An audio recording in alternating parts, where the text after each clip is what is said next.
લાખોની સંખ્યામાં કોળી સમાજના ન્યાયની લડાઈ લડ્યા અને રોડ પર આવ્યા. તો એક વ્યક્તિ ઘવાયો હતો, એને ન્યાય મળી ગયો. પરંતુ 25 દિવસ સુધી ઘવાયેલો જે મારો કોળી સમાજ જે છે, શું એને ન્યાય મળી ગયો? એને હજી ન્યાય નથી મળ્યો. 25 દિવસ સુધી કોળી સમાજને રોડ ઉપર લાવનાર માણસ કોણ હતો? એ પ્રશ્ન આજે પણ યથાર્થ છે. ત્યારે જે જાગૃત મીડિયાના જે સત્ય વક્તાઓ જે છે એ આજે પણ સરકારને કરી રહ્યા છે. તો આ પ્રશ્ન જે છે એ વ્યાજબી હોય તો આ પ્રશ્ન આપણે ભારતીય જનતા પાર્ટીની આ જે સરકાર છે એને આપણે પૂછવો જ રહ્યું.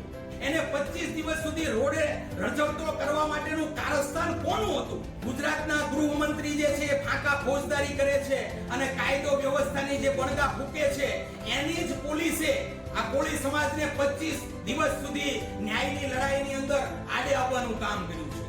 નમસ્કાર, હું એડવોકેટ અશોક ભાલિયા, અખિલ ભારતીય કોળી સમાજના રાષ્ટ્રીય મહામંત્રી તરીકે ફરી એકવાર આપની વચ્ચે સમાજ જોગ સંદેશ લઈને આવ્યો છું. સંદેશ એ છે કે હમે તો અપનોं ने लूटा, गैरों में कहा दम था, कोली समाज की कश्ती क्यों डूबी, क्या वहां पानी कम था. આજે વાત એ છે કે કોળી સમાજને એક વ્યક્તિને ન્યાય અપાવવા માટે અને એક વ્યક્તિને જેલ અપાવવા માટે 25 દિવસ સુધી સંઘર્ષ કરવો પડ્યો અને એને લઈને એક ધરપકડથી કોળી સમાજ જેમ કહેવાય કે હાશ બહુ થયું, ધરાઈ રહ્યા. તો આપણે ધરાઈ રહ્યા છીએ? આ પ્રશ્ન આપણે આપણા આત્માને પૂછવાનો છે. એક સમય હતો કોળી સમાજનો એક બગદાણાનો યુવાન જેને ઢોર મારવામાં આવ્યો, અમાનવીય રીતે જઘન્ય કૃત્ય કરવામાં આવ્યું અને એને ન્યાય અપાવવા માટે મેં એક અવાજ ઉઠાવ્યો.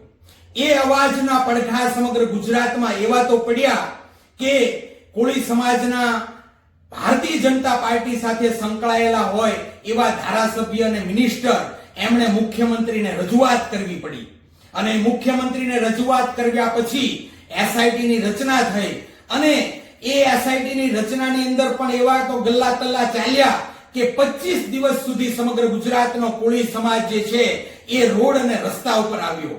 આત્મવિલોપનની ચીમકી પણ કરવામાં આવી અને મારી સાથેના એવા નવયુવાનો, એમાંના એક મુન્નાભાઈ કાંબળ અને એમની સાથે ભરતભાઈ રાઠોડ અને એની સાથે 8 જેટલા નવલોહિયા યુવાનો, ભાઈઓ બહેનો, એમણે ધરપકડ પણ વહોરી અને ચરમસીમા ત્યારે પહોંચી કે ભાવનગરની અંદર જીતુ જમણવારના વિધાનસભા વિસ્તારની અંદર કોળી સમાજના નવલોહિયા યુવાનોએ એવું બીડું ઝડપ્યું કે એક ન્યાય સભાનું આયોજન થયું.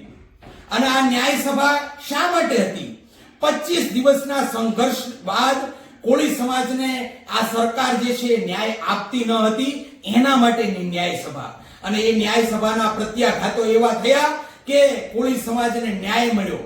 ન્યાય કેવો મળ્યો કે જે માયાભાઈ આહિરનો પુત્ર જે છે એ મીડિયાની અંદર કહેતો હતો કે અમારા સંસ્કાર ખૂબ સારા છે, અમે આવું કરીએ નહીં, અને આ વાત જે છે એ નવનીતભાઈની ઉપર પ્રશ્નાર્થ કરી રહી હતી. ત્યારે એ નવનીતભાઈનો સંઘર્ષ રંગ લાવ્યો. એસઆઈટીએ આજે અમારો આઈટી નો રિપોર્ટ એવો જાહેર થયો, સમગ્ર મીડિયાએ અમને સાથ અને સહકાર આપ્યો.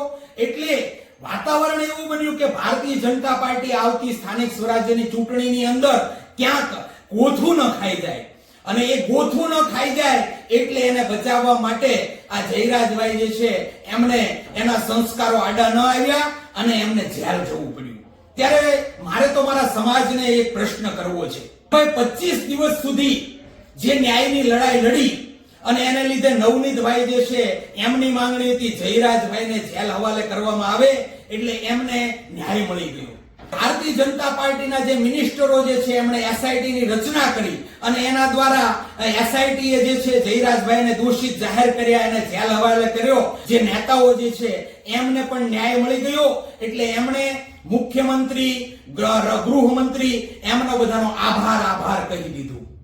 પરંતુ મારે તો પ્રશ્ન જે છે એ છે કે પ્રારંભની અંદર જે દિવસે મેં સમગ્ર ગુજરાતના કોળી સમાજને હાકલ કરી કે કોઈ ચમરબંધીને છોડવામાં ન આવે, અને ત્યારબાદ સમય વીત્યો 25 દિવસ અને 25 દિવસ સુધી કોળી સમાજનો લોહિયા યુવાનો, ભાઈઓ, બહેનો, વડીલો જ્યાં હતા ત્યાં અને જેટલા પણ લોકો આવી શકે એટલા લોકો લાખોની સંખ્યામાં કોળી સમાજના ન્યાયની લડાઈ લડ્યા અને રોડ પર આવ્યા.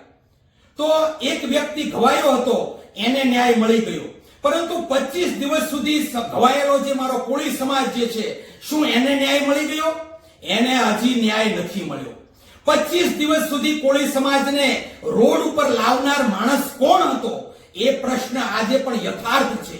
અને એ પ્રશ્નનો સવાલ અત્યારે જે જાગૃત મીડિયાના જે સત્ય વક્તાઓ જે છે એ આજે પણ સરકારને કરી રહ્યા છે.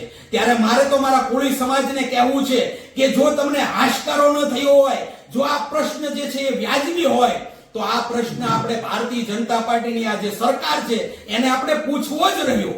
અને એટલા માટે આવતી 1 તારીખે જે જીતુ જમણવારના વિસ્તારની અંદર કોળી સમાજના સંઘર્ષના મારા સાથીઓ, જે યુવાનો જે ન્યાયની લડાઈ લડવા માટે ન્યાય સભાનું આયોજન કર્યું છે, એ યથાર્થ આયોજન છે. અને એ આયોજનને આપણે બળ આપવું પડશે અને સરકારને પ્રશ્ન કરવો પડશે કે મારા કોળી સમાજ, જે ગુજરાતની સૌથી મોટી વસ્તી ધરાવતો જે કોળી સમાજ છે, એને 25 દિવસ સુધી રોડે રઝળતો કરવા માટેનું કારસ્તાન કોનું હતું? આ પ્રશ્ન જ્યાં સુધી જવાબ નહીં મળે ત્યાં સુધી આ સરકારને આ પ્રશ્ન આપણે કરતો રહેવો પડશે. અને એ પ્રશ્ન જે છે એનો જવાબ પણ આપણે સૌ જાણીએ છીએ, પરંતુ એને જાહેરમાં આવીને માફી માંગી નથી. આપણે જે ગુજરાતના ગૃહમંત્રી જે છે એ ફાંકા ફોજદારી કરે છે અને કાયદો વ્યવસ્થાની જે બણગા ફૂકે છે, એની જ પોલીસે આ કોળી સમાજને 25 દિવસ સુધી ન્યાયની લડાઈની અંદર આડે આવવાનું કામ કર્યું છે. ત્યારે એ પોલીસના તંત્રના લોકો, જે જવાબદાર તંત્રના લોકો છે, એને તો આપણે સવાલ કરવાનો જ છે. એમની સામે તો આપણે ન્યાયની લડાઈ લડવાની જ છે. પરંતુ એમને ઈશારો કરનાર કોણ હતા? આ લોકોને ખોટા નિવેદનો કરવા માટે મજબૂર કરનાર કોણ હતા? અને એ કારસ્તાનીઓને જ્યાં સુધી આપણે ખુલ્લા નહીં પાડીએ ત્યાં સુધી આપણે સંઘર્ષને લડવી પડશે. ગુજરાતના ગૃહમંત્રી જે છે એને કોળી સમાજના એક રાષ્ટ્રીય આગેવાન તરીકે મારો સવાલ છે કે તમે એક શબ્દ ઉચ્ચાર્યો નથી.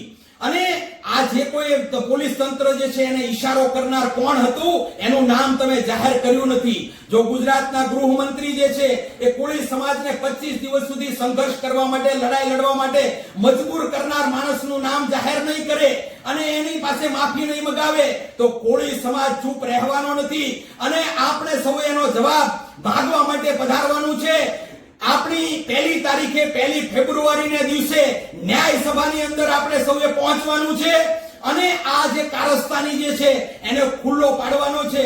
અને જો એ ખુલ્લો નહીં પડે તો ગુજરાતના ગૃહમંત્રી જે છે એને રાજીનામું આપવા માટે પણ તૈયાર રહેવું પડશે. આવો આપણે સૌ આપણા કોળી સમાજના 25 દિવસના સંઘર્ષની ન્યાયની લડાઈને વેગવંત બનાવીએ અને 1 તારીખે આપણા કોળી સમાજના જે જાગૃત યુવાનો જેમણે સંઘર્ષ કર્યો છે એની નોંધ પણ લેવાઈ નથી, એનું આભાર દર્શન પણ થયું નથી.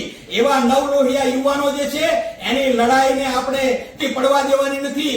એમને આપણે ખભે ખભા સાથે બળ આપવાનું છે અને 1 તારીખે જબરજસ્ત ન્યાય સભાનું આપણે સૌએ સાથે મળીને આવા કારસ્તાનીઓ જે છે એને ખુલ્લા પાડવાની માટેની લડાઈનો સૌપ્રથમ આપણે પ્રારંભ કરવાનો છે. ધન્યવાદ. જય કોળી સમાજ.